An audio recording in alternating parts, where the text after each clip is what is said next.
글쎄요. 제 주변에서 그렇게 막장은 없었는데 있어봐야 뭐 유부남, 유부녀, 바람? 뭐 그 정도요?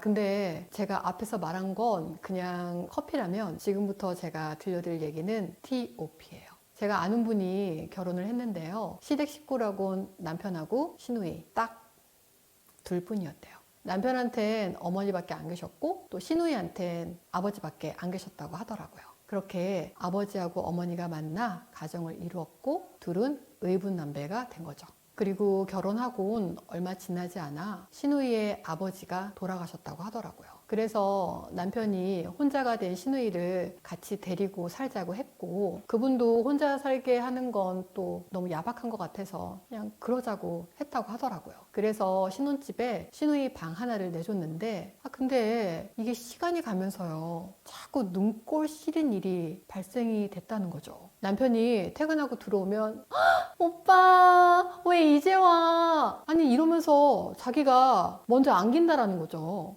그러면서 옷까지 벗겨준다는 거예요. 아니 누가 보면 꼭 지가 마누라인 줄 알겠어요. 그쵸? 근데 이게 또 너무 이상한 게 남편이 그냥 내버려 둔다라는 거죠. 그리고 남편은요 아내한테 선물을 해도요 꼭 시누이 것까지 같이 챙겨온다는 거예요. 그 중에서 조금 수상했던 선물이 있었어요.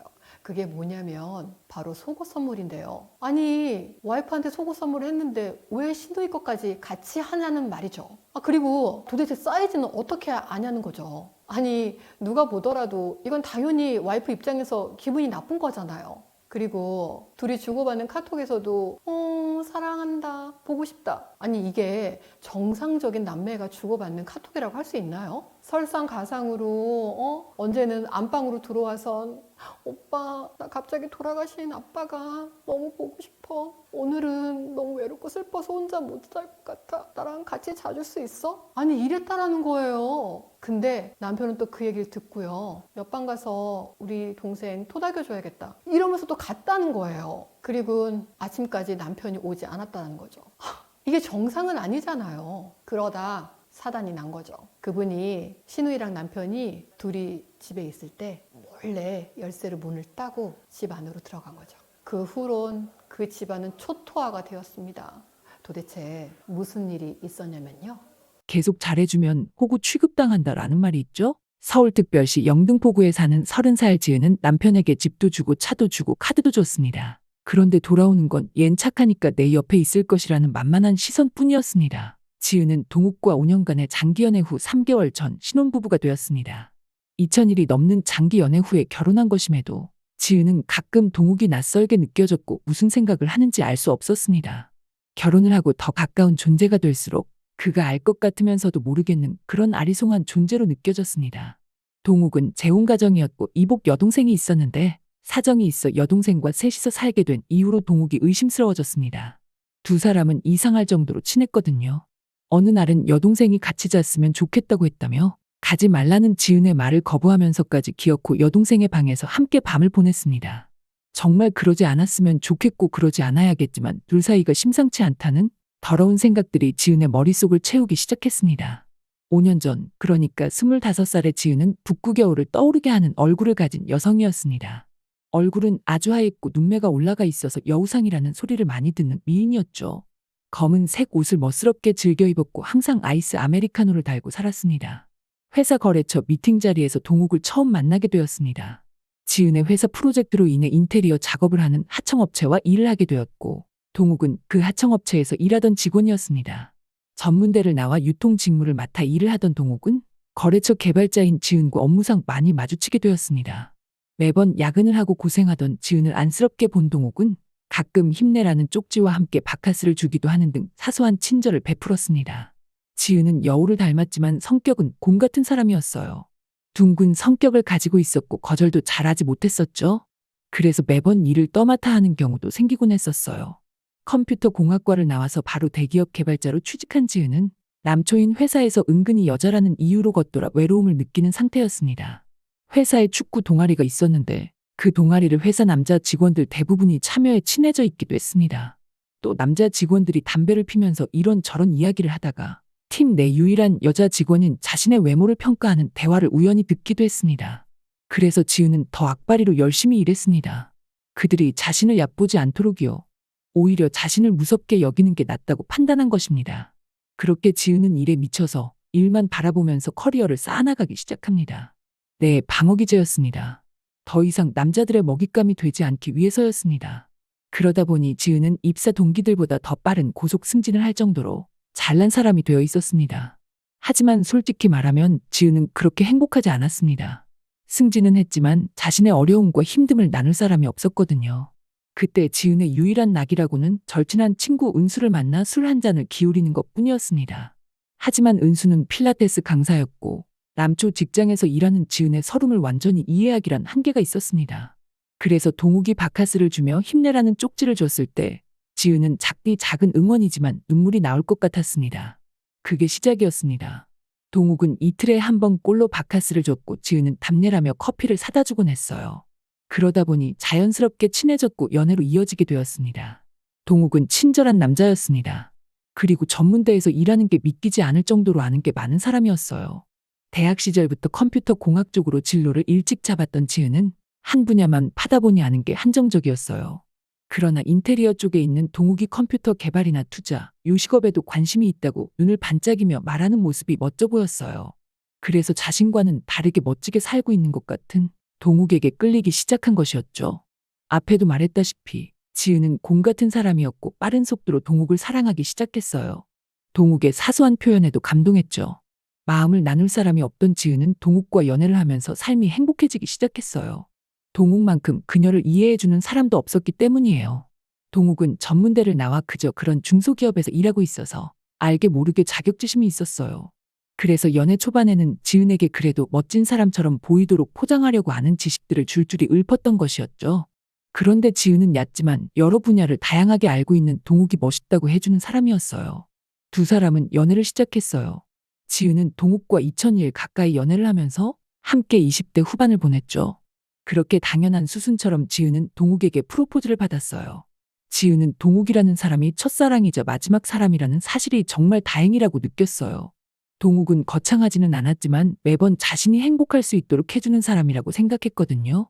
그렇게 많은 사람들의 축복 속에서 지은은 결혼을 했어요. 모두가 지은에게 행복할 것이라고 말해줬고 행복을 빌어줬어요. 그 중에서도 지은의 친언니 수연은 꼭 행복하게 살아야 한다며 당부를 했죠. 수연은 신혼생활 도중에 남편이 바람을 피웠고 1년 만에 이혼을 했거든요. 지은처럼 장기 연애였어요. 무려 10년이었죠. 지은은 그 두 사람이 결혼을 정말 할 줄은 예상치 못했지만 그렇다고 1년 만에 이혼을 할 줄은 정말 예상하지 못했어요. 형부가 바람을 피운 이유는 더 어이가 없었어요. 하늘이 두 쪽 나도 수연이 자신의 곁에 있을 것 같았고 순간 미쳐서 자기가 아까웠다고 했어요. 인생은 긴데 한 여자만 만나야 한다는 게 억울했다는 말도 안 되는 이유를 늘어놓았어요. 수연은 10년 연애한 게 대수냐며 빠르게 이혼을 해버렸어요. 타인에게 의존하는 성향이 강한 지은과는 다르게 자기 인생이 가장 중요하다고 생각하는 사람이었거든요. 이혼 후에도 수연은 달라진 게 없었어요. 달라진 거라곤 수연의 집에 2개였던 숟가락이 하나뿐이라는 것이었죠. 지은은 이혼 후에도 멀쩡해 보이는 언니가 이해가지 않았고 괜찮은 척하는 것이라고 생각하며 걱정이 이만저만이 아니었어요. 그리고 자신은 형부와는 차원이 다른 남자인 동욱을 만났으니 괜찮을 것이라고 다독이며 식장에 발을 들였죠.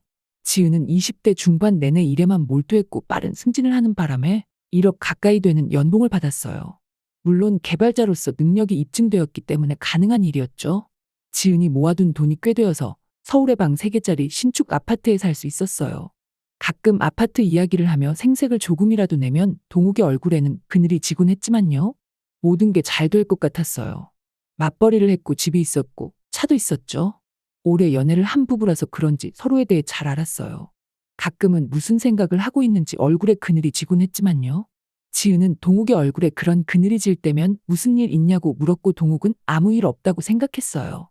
워낙 거짓말을 싫어하는 사람이었고 동욱을 믿었던 지은은 자신의 착각이라고 여겼어요.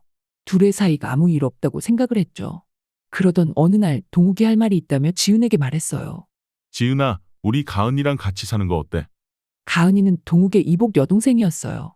동욱의 어머니와 가은의 아버지가 만나 재혼을 하셨고 동욱과 가은은 남매가 되었다고 했어요. 동욱이 21살일 때 가은이와 가족이 되었다고 했었죠. 이복 남매가 사이가 좋다는 이야기를 들어본 건 처음이라서 신기했지만 대수롭지 않게 넘겼었죠. 그런데 며칠 전쯤 가은의 아버지가 돌아가셨고 가은의 가족이라곤 어색한 새어머니와 이복 오빠 동욱뿐이었어요. 동욱은 가은이 외로움을 많이 타는 애라서 같이 살면 좋을 것 같다고 했어요. 지은은 한창 신혼인 시기에 동생을 데려오겠다는 동욱이 살짝 야속하기도 했지만 가은의 입장에서 생각해보면 동욱이 유일하게 마음을 터놓을 수 있는 가족일 것 같았고 과거 아무 곳에도 마음을 터놓을 수 없는 스스로가 생각나 함께 사는 것을 찬성했어요. 어차피 방도 3개였고 가은에게 방을 내어줬어요. 다음 날 가은이 집으로 들어와 지은에게 살갑게 인사했어요. 지은은 처음에는 살갑게 대해주는 가은이 고마웠어요. 상견례와 결혼식 날에 얼굴 본 게 달아서 내심 어색할까봐 걱정을 많이 했거든요. 가은은 긴 생머리에 늘씬한 몸매를 가진 아이였어요. 메이크업 아티스트였는데 대학도 안 가고 20살부터 메이크업 샵에서 일해서 26살인데도 벌써 사회생활 7년 차라고 했어요. 그래서 그런지 지은에게 살갑게 말도 잘 걸고 집안일도 잘했어요. 지은은 퇴근하면 밤 8시가 넘어갔고 아침에 어질러 둔 방을 치우면 10시를 넘기기 일쑤였는데 좀 늦게 출근하는 가은이 청소를 해줘서 편하게 쉴 수 있었죠. 모든 게 좋았어요. 세 사람은 마치 원래부터 가족이었던 것처럼 일상을 보냈어요. 그런 평화로운 일상이 영영 지속될 것만 같았죠. 그런데 가은의 그 살가움이 지은의 속을 긁기 시작했어요. 가은이 사귀던 남자와 헤어지고 난 시점부터가 시작이었죠. 가은은 평소에도 연애 주기가 무척 짧았어요. 그래서 지은은 이번에도 잘 안 맞아서 헤어졌나 보다 싶었죠. 헤어지고 일주일 뒤쯤 세 사람은 평소처럼 아침 밥을 차려 먹었어요. 고기 반찬이 가은이 앉아있는 쪽에 쏠려 있어서 조금 집어가려고 하는데 가은이 분명 고기를 집어가려는 제 젓가락을 봤어요. 그런데 못 본 척을 하더니 자기 쪽으로 가져가 버렸어요. 그러더니 갑자기 고기를 한 젓가락 집어서 남편의 쌀밥 위에 올려줬어요. 오빠, 요즘 밥을 너무 부실하게 먹는 것 같더라? 이것도 좀 먹어. 가은은 한 손으로 괜히 머리카락을 넘기면서 동욱을 챙기기 시작했어요. 동욱은 그런 가은의 말에 좋다고 실실 웃으면서 고맙다고 말했어요. 동욱의 그런 반응에 지은은 순간 기분이 팍 상해버렸어요. 두 사람이 마치 부부 같고 지은은 그냥 손님 같은 그런 느낌이 들었거든요. 지은은 순간적으로 뭐 하자는 거지 싶어서 이렇게 말을 했어요. 좋아? 지은의 매서운 눈초리에 그제야 동욱은 정신을 차렸는지 갑자기 수저를 들고 빠르게 밥을 먹기 시작하더라고요. 그때 가은이 입을 열어 열불나는 소리를 내뱉었어요. 언니, 가족끼리 밥 반찬 좀 올려줄 수도 있지. 너무 잡는다? 지은은 자신을 집착하는 사람 취급하는 가은의 말에 발끈했지만 애써 참았어요. 시누이이고 결혼도 안 한 어린애가 뭘 알겠냐는 생각이었죠. 가은은 남자를 참 쉽게 만났어요. 체감상 3달에 한 번은 남자친구가 바뀌는 애였죠. 직업도 참 다양했어요. 변호사도 만나보고 가수도 만나보고 미술 선생님도 만나보고 가은의 청순한 외모에 반한 남자가 한둘도 아니었기 때문이에요. 가은은 하얀 얼굴에 핑크빛 블러셔가 참 잘 어울리는 여자였어요. 원피스를 즐겨 입었고 한 번 꾸미고 나갔다 하면 500m에 한 번씩 번호를 따였죠. 메이크업 아티스트라 그런지 자기를 꾸미는 법을 아는 친구였어요. 여자가 봐도 매력적이었어요. 자기 관리 잘하고 잘 꾸미는 여자 매력적이잖아요. 동욱이 가끔 가은에게 왜 그렇게 남자를 바꿔 만나냐고 물으면 가은은 손가락으로 머리를 베베 꼬면서 오빠 같은 남자만 기다리는데 없다면서 동욱에게 실실 눈웃음을 보냈어요. 그때마다 지은은 이상함을 느꼈어요. 여동생이 하는 일반적인 행동은 아니잖아요. 자꾸만 남편을 향한 신우이의 여우짓이 거슬렸어요. 시간이 흐를수록 가은이의 여우짓은 심해지기 시작했어요. 어느 날 동욱이 야근을 하고 온 날이었어요. 저는 동욱이 먹을 저녁밥을 해두고 기다리고 있었어요. 밤 10시가 다 되어서야 동욱이 집으로 들어왔는데 그때 방에 틀어박혀서 인스타그램을 보던 가은이 뛰쳐나오더니 애교스럽게 동욱을 반겼어요. 동욱을 두 팔로 안았어요. 지은은 그때부터 왜 저러나 싶은 표정으로 가은을 쳐다봤어요. 오빠 보고 싶었어. 가은은 자기가 동욱의 와이프인 마냥 동욱의 외투를 벗겨주더니 까치발을 들어서 두 손을 동욱의 어깨 위로 올리는 거예요. 그리곤 식탁으로 동욱을 데려가 저녁을 자기가 차린 것 마냥 얼른 밥을 먹으라고 했어요. 밥 차려놨어. 얼른 먹자. 가은이 너가 한 거야? 동욱의 물음에 가은은 배시시 웃으면서 아무 말도 하지 않고 동욱의 밥을 떠줬어요. 지은은 어이가 없었어요. 이럴 땐 보통 지은이 했다고 말하는데 마치 자기가 한 것처럼 아무 말도 하지 않았어요.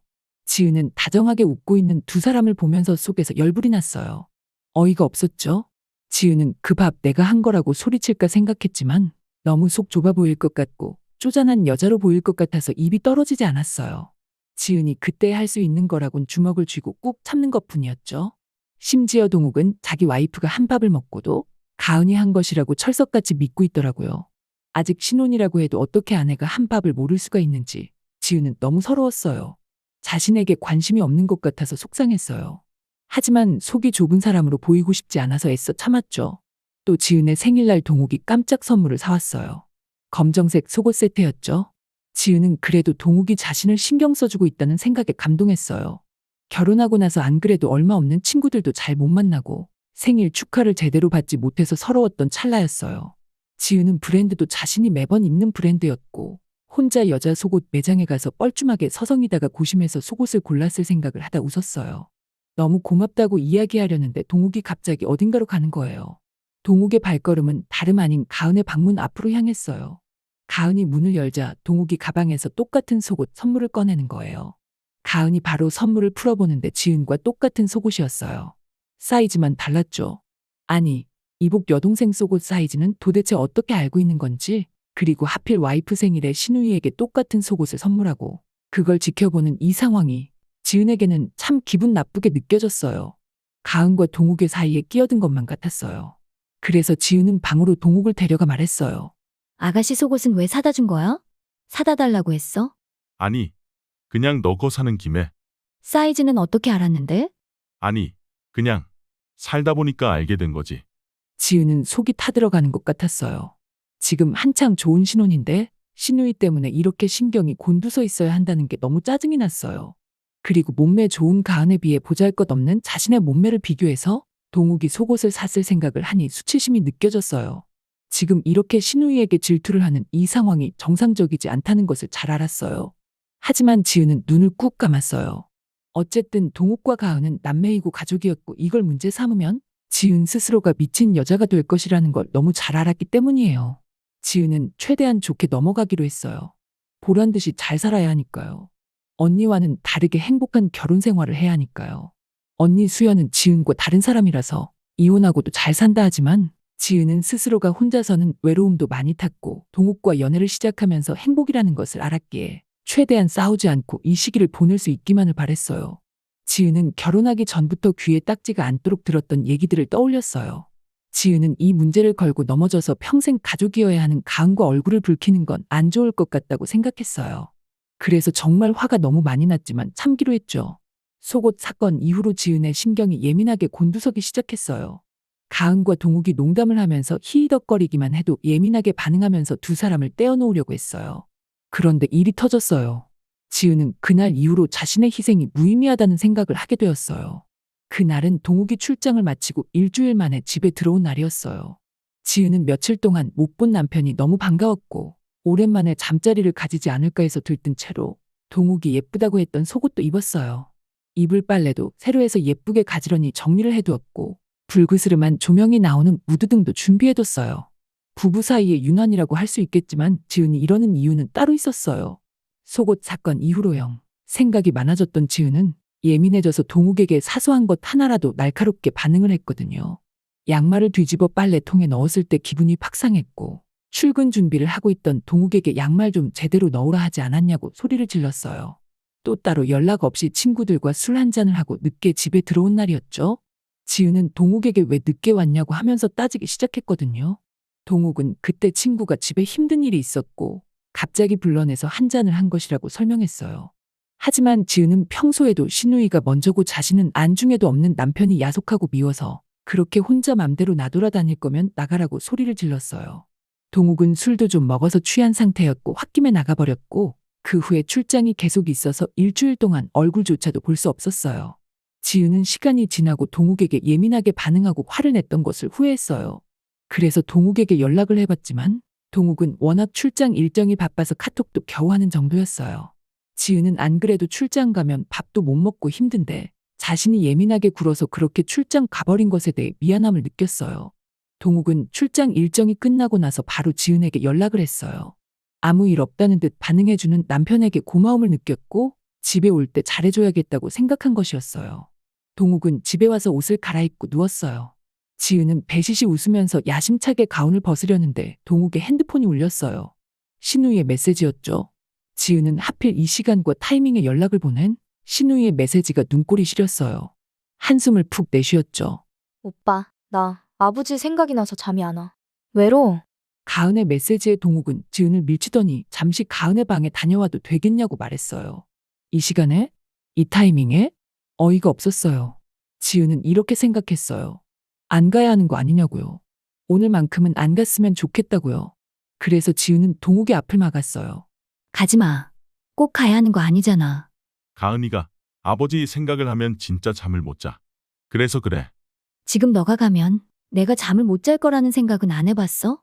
동욱은 지은의 말에 오히려 지은을 이상한 사람 취급했어요. 여동생 잠 못 자서 잠깐 재워준다는 게 그렇게 발작할 일이냐고 되려 따졌어요.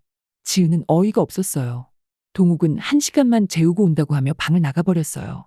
지은은 쾅 닫히는 문을 보면서 서러웠어요. 눈에 눈물이 맺혔죠. 지은은 혼자서 누워 눈만 깜빡였어요. 1시간만 재우고 온다는 동욱은 아침에 해가 뜰 때까지도 방으로 오지 않았어요. 그래서 지은은 거실로 나가 살짝 열려있는 방문 사이로 두 사람을 훔쳐봤어요. 그 순간 봐버린 충격적인 장면 때문에 지은은 소리를 지를 뻔했지만 애써 입을 틀어막았어요. 두 사람이 한 침대에서 어깨 동무를 하고 사랑한다고 이야기를 하고 있었고, 이어서 가은이 동욱에게 볼 뽀뽀를 했거든요. 동욱은 가은에게 키스를 했어요. 지은은 남편의 외도를 봐버린 것이었어요. 어이가 없었어요. 갈 곳 없다고 해서 가족이 남편밖에 없는 여동생 같이 살게 해준 은혜를 이렇게 버리다니. 지은은 속에서 울분이 터져나왔어요. 그때 동욱이 가은에게 말했어요. 널 동생으로만 안 만났으면 너랑 결혼했을 거라고요. 가은은 그런 동욱의 말에 배시시 웃으면서 그래도 호구 잘 만나서 같이 살지 않냐고 말했어요. 동욱은 가은의 말에 비웃으면서 고개를 끄덕였어요. 그들의 모습에 지은은 속이 타들어가는 기분이었어요. 지은은 착잡한 마음에 동욱의 핸드폰을 가만히 노려봤어요. 노려보다가 지은은 동욱의 핸드폰을 들어서 비밀번호를 눌렀어요. 잠금이 풀리더라고요. 손이 떨렸어요. 덜덜 떨리는 손가락으로 가은과 연락한 카톡방을 들어갔어요. 지은은 카톡에 저장된 가은의 이름을 보고 속이 타들어가는 것 같았어요. 빨간 하트로 저장되어 있었거든요. 지은은 마주하고 싶지 않았던 무언가를 정면으로 봐버린 느낌이었어요. 카톡을 올려서 보니 내용은 더 가관이었어요. 아침에는 보고 싶다는 연락을, 밤에는 사랑한다는 연락을 하고 있었어요. 어이가 없었어요. 지은은 생각했죠. 이게 바람이 아니라면 뭐가 바람이냐고요. 지은은 휴대폰을 벽으로 던져버렸어요. 울분을 참아내기가 어려웠거든요. 가은과 동욱은 카톡으로 지은의 뒷담화를 하고 있었어요. 결혼 전에는 지은이랑 결혼을 정말 해야 할지 모르겠다는 둥, 남 주긴 아깝고 내가 갖긴 싫다는 이야기를 하면서 히히덕거리고 있었어요. 또 지은이 자신을 너무 좋아해서 자존감이 채워져 만난다는 둥, 기분이 나쁠 만한 이야기들이 있었어요. 그리고 가은이 솔직히 지은의 친정에 돈이 꽤 있어서 만나는 거 아니냐는 질문에 그럴 수도 있다고 웃는 동욱의 대답을 보면서 지은은 눈물을 흘릴 수밖에 없었어요. 그리고 카톡에는 그런 이야기도 있었어요. 지은이 너무 구김살 없는 사람이라서 세상 물정을 모른다는 이야기였죠. 뭘 해도 용서해 줄 것 같다며 지은을 아주 우습게 보고 있었어요. 지은은 울분이 터져 핸드폰을 벽에 던져버렸어요. 그러고는 집 밖으로 뛰쳐나갔어요. 우프게도 남편의 불륜을 목격한 상황인데 지은은 남편 없이 어떻게 살 수 있는지에 대한 고민을 하고 있었어요. 동욱을 만나기 전에 자신은 불행했다고 생각했으니까요. 지은은 무작정 언니 수연에게 전화를 걸었어요. 수연은 이른 아침에 웬일이냐며 비몽사몽한 상태로 전화를 받았어요. 수연의 목소리를 듣자마자 지은은 자신이 다 망쳤다면서 엉엉 울어버렸죠. 수연은 그런 지은을 진정시키고 나서 일단 집으로 오라고 했어요. 지은은 바로 택시를 잡아 수연의 집으로 향했어요. 무슨 일이냐면서 걱정스럽게 자신을 바라보는 수연의 모습을 막상 보니 지은은 입이 떨어지지 않았어요. 침착하게 말하지 않으면 알 수도 도와줄 수도 없다고 단호하게 말하는 언니의 말에 지은은 어제 있었던 일들과 지금까지의 일들을 찬찬히 설명했어요. 수연은 그 이야기를 듣더니 점점 얼굴이 새하얗게 질리기 시작했어요. 수연은 신우이가 얌전하고 예쁘장하게 생겨서는 별꼴이라며 그렇게 힘들었는데 왜 이제 이야기를 하는 것이냐고 토닥여줬어요. 수연의 위로에 저는 또 눈물을 흘렸어요. 남편과 신우이가 계속 이상한 사람 취급을 해. 진짜 자신이 이상한 게 아닐까 내심 고민했었던 지은은 안도의 눈물을 흘린 것이었어요. 내가 망상병 환자가 아니라는 그런 안도를요. 수연은 그런 지은의 생각을 듣더니 애가 이렇게 생각할 지경까지 괴롭힌 것에 울분을 토해냈어요.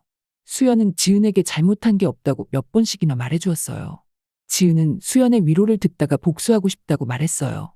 가스라이팅하며 자신을 힘들게 만든 그 년놈들이 땅을 치고 후회하도록 만들고 싶다고 했죠. 착하게 대해주니 호구인 줄 알고 설치는 그 두 사람에게 더 이상 져줄 수는 없다고 생각한 것이었어요. 동욱과 가은은 지은을 지갑으로 생각했어요. 카톡 내용에 지은이 돈 많아서 만난다라는 내용이 있을 정도였죠. 지갑처럼 생각하며 자신을 얕봤던 두 사람에게 제대로 복수를 하겠다고 다짐한 지은은 수연의 말을 듣기로 했어요. 수연은 지은에게 증거를 찾아야 한다고 했어요. 제대로 위자료를 받기 위해서는 완벽한 증거를 만들어야 한다고 했죠. 수연은 영화를 진짜 좋아하는 영화광이었는데 영화의 비유에 완벽한 증거를 만드는 방법을 알려주었어요. 모든 영화가 그렇듯 클라이맥스를 위한 빌드업이 필요하다는 것이었어요. 복수의 클라이맥스를 위해서 감정을 숨기고 아무렇지 않은 척하라는 것이었어요. 그날 이후로 지은은 아닌 척 동욱과 가은을 지켜보았어요. 수연과 이야기를 나누고 집으로 돌아가자 동욱은 가은을 재워주고 깜빡 잠에 들었다면서 미안하다고 지은의 눈치를 봤어요. 지은은 애써 웃으면서 동욱에게 피곤하면 그럴 수도 있다고 말했어요. 두 사람은 생각보다 계획적이었고 치밀했어요. 지은이 집에 없는 시간을 틈타 데이트도 했어요. 지은은 수요일마다 일이 몰려서 야근을 했고 두 사람은 수요일 저녁마다 영화도 보고 밥도 먹고 연인처럼 데이트를 만끽했어요. 지은은 그 사실을 알고서 동욱에게 데이트 신청을 했어요. 수요일에요. 동욱이 제일 좋아하는 배우의 영화 CGV 아이맥스관을 예매했어요. 지은은 죄다 매진이라서 구하기 어려웠던 표를 운 좋게 얻어냈어요. 그리고 표를 받아서 일부러 가은과 데이트를 하기로 한 시간에 동욱에게 영화를 보러 가자고 말했어요. 수요일이라 쉽지는 않았지만 화요일에 숨도 쉬지 않고 일을 해서 제 시간에 퇴근을 할 수 있었어요. 동욱은 가은과 데이트를 하는 것과 좋아하는 배우의 영화를 보는 것 중에 고민을 하다가 결국 영화를 보러 왔어요. 동욱은 퉁명대면서 이렇게 말했어요. 영화 티켓 구하는 거 기왕이면 가은이 것까지 해주지. 이 와중에도 가은을 챙기는 동욱을 보면서 지은은 역겨움을 느꼈어요. 자신을 얼마나 바보로 보면 데이트를 하는 와중에도 가은을 챙길 수 있는지 야속했고 이런 사람을 위해서 계속 인내했다는 게 어이가 없었어요. 지은은 이를 꽉 깨물고서 동욱과 영화를 봤어요. 공포영화였는데 동욱이 무서운 장면에서 지은의 어깨를 잡고 품에 안기려고 했어요. 동욱이 지은의 손을 잡는 순간 지은은 손을 잡는 것조차도 너무 싫었던 것인지 순간적으로 손을 확 놔버렸어요. 동욱은 뭔가 이상함을 느꼈는지 지은을 쳐다봤어요. 지은은 순간 실수한 것 같았는지 손에 땀이 너무 많이 난다고 얼버무렸죠. 지은은 아무렇지 않은 척 레스토랑에 가서 스테이크를 먹고 맥주까지 한잔했어요. 동욱은 다음날 출근 때문에 평일에는 술도 잘 안 먹어주면서 웬일이냐고 했고 술을 마시기 시작했어요. 너무 빨리 마신 탓인지 동욱은 빠르게 취해버렸어요. 지은은 그런 동욱을 업어서 낑낑거리면서 집으로 갔어요. 집에는 혼자 남겨져 있던 가은이 있었어요. 지은 앞에서 만취하고 풀어진 모습의 동욱을 보더니 가은은 심술이 난 건지 화를 냈어요. 내일 출근해야 하는 사람을 이렇게 먹이면 어떡하냐고요. 은근히 안절부절하며 질투를 하는 가은의 모습을 본 지은은 어이가 없었어요. 마치 자기가 아내이기라도 한 것처럼 굴었어요. 지은은 그런 가은을 말없이 보더니 이렇게 말했어요. 부부끼리 먹은 건데 뭐 어때? 가은은 그런 지은의 말에 기분이 팍 상해버렸는지 방으로 들어갔어요. 지은은 가은의 반응을 보면서 내심 다시 한번 확신했어요. 가은이 동욱을 좋아한다는 것을요. 어이가 없었어요.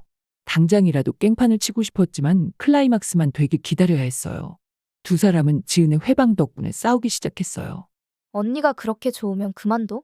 난 너뿐인 거 알잖아. 걔는 지 잘난 맛에 살고 능력 좋다고 으스대서 질렸어. 너같이 현명한 여자가 좋아. 상황이 우리 사이를 갈라놓는 것뿐이라고. 동욱의 말을 듣던 지은은 연애 시절 동욱이 자신을 볼 때 한 번씩 그늘이 졌던 모습들이 순간 떠올랐어요. 동욱은 지은에게 자격지심이 있었어요. 찌질하게도 말이죠. 두 사람은 지은의 회방 덕분에 조금 싸우는 듯 싶더니 다시 꽁냥거리면서 연애질을 했어요. 두 사람의 사이는 생각보다 돈독했거든요. 원래는 두 사람의 사이가 멀어지도록 이간질의 소중한 것을 다 빼앗을 계획이었지만 두 사람이 생각보다 더 끈끈한 사랑을 하고 있더라고요. 남은 방법은 빼도 박도 못하는 증거 사진을 찍는 것이었어요. 그러다가 동욱의 핸드폰을 보다가 다음 주 수요일에 둘이서 음악 버스킹 방청에 당첨되어서 함께 가기로 했다는 것을 알게 되었어요. 지은은 버스킹 방청을 하는 장소로 같은 날 따라갔어요. 음악 버스킹 컨셉이 자동차 안에서 가수들의 버스킹을 듣는 것이었고 지은은 차 안에서 노래를 들으며 뽀뽀를 하는 두 사람의 더러운 몸짓에 치를 떨었어요.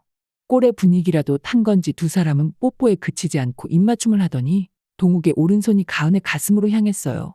더럽게 혀를 섞는 두 사람의 실루엣을 본 지은은 토해버릴 것만 같았어요. 키스하는 두 사람의 모습을 찍었어요. 어쩜 저렇게 한 쌍의 짐승 같을 수 있지? 두 사람은 서로의 열기에 취해 지은이 사진을 찍은 줄도 모르고 열심히 서로의 혀를 물고 빨았어요. 그 사진을 찍고 그곳을 떠나는 순간까지도 지은의 마음은 무너져 내렸어요. 지은은 이혼 서류와 가은과 동욱이 키스하는 사진이 끼워져 있는 상간 소송장을 남편에게 던졌어요. 어디 한번 나 없이 잘 살아봐. 집도 없고 차도 없는데 얼마나 행복할지 보자고. 무섭게 왜 그래? 오해야. 지은은 차키를 동욱에게서 빼앗았어요. 동욱의 지갑에 들어있던 지은의 카드도 다 빼앗아 버렸죠. 동욱은 그제야 자기가 어떤 상황인지 파악한 것 같았어요. 자기 앞에 있던 가은을 밀치고 지은에게 싹싹 빌기 시작했어요. 지은은 순간 자기 발밑에 있는 동욱이 기생충처럼 느껴졌어요. 가은은 동욱을 노려봤어요. 지은은 그런 가은의 눈초리에도 아랑곳하지 않고 지은에게 너밖에 없다고 하는 동욱이 어처구니 없었어요. 그렇게 사랑한다고 가은에게 노래를 부르던 모습이 눈에 선한데 차랑 돈 좀 뺏었다고 바로 배신하는 꼴이 웃기면서도 한심했어요. 둘이 가족이라며? 가족 아닌 사람이 나가야지. 둘은 좋겠어. 연애도 하고 가족도 하고. 가지 말라는 동욱의 절규에도 지은은 뒤도 돌아보지 않고 나갔어요. 집에서 나가자 수연이 지은을 데리러 왔고 손을 흔들었어요. 지은은 수연을 보자마자 눈시울이 붉어졌어요. 지은은 수연에게 달려갔어요. 수연을 보면서 지은은 언니가 있어서 다행이라고 생각했어요. 그리고 내심 덜컥 이혼해버린 언니가 이해되지 않았었는데 혼자 이런 싸움을 했을 수연을 생각하니 울음이 터져나왔어요. 수고했다고 말해주는 수연의 품에 안겨서 울었어요. 지은은 혼자가 될 자신이 무서워서 진실을 제대로 보지 못하고 회피했었는데 수연이 있었다는 것을 그제야 깨달았어요. 지은은 남편의 외도를 직접 봐야 하는 살을 도려내는 듯한 아픈 장면들을 직접 보면서까지 증거를 모았고 소송 후 동욱은 위자료를 1,000만 원을 줘야 했어요. 동욱은 매일 같이 전화가 와서 자기가 그 돈이 어딨냐고 가은이와 연을 끊겠다고 울부짖었어요. 동욱은 자기 없이 살 수 있냐고 소리쳤지만 지은은 쿨하게 전화를 끊어버렸어요. 예전이면 몰라도 지금은 동욱 없이도 자신의 이야기를 들어줄 사람이 많다는 걸 아니까요. 사연자님, 저는 복수를 위해 살을 도려내는 듯한 상처를 마주해야만 했던 사연자님의 사연을 읽으며 제가 닭가슴이 아팠습니다. 복수를 위해서 신우이와 바람을 피는 남편을 지켜봐야만 했던 그 마음을 어느 누가 헤아릴 수 있을까요? 어쩜 세상에는 인간 같지도 않은 사람들이 사연자님 같이 선량한 사람들을 힘들게 하는 것일까요? 당장은 정말 힘들고 아프겠지만 사연자님 같이 좋은 사람이라면 꼭 좋은 인연이 찾아올 거예요. 정말 아픈 일이었지만 한 가지 다행인 것은 이 힘든 일을 터놓고 이야기할 수 있는 존재가 있다는 것입니다. 사람은 사람으로 치유한다라는 말이 있는 것처럼 좋은 사람들과 좋은 이야기만 하면서 다시 행복한 일상을 되찾을 수 있도록 위로튜브가 응원하겠습니다.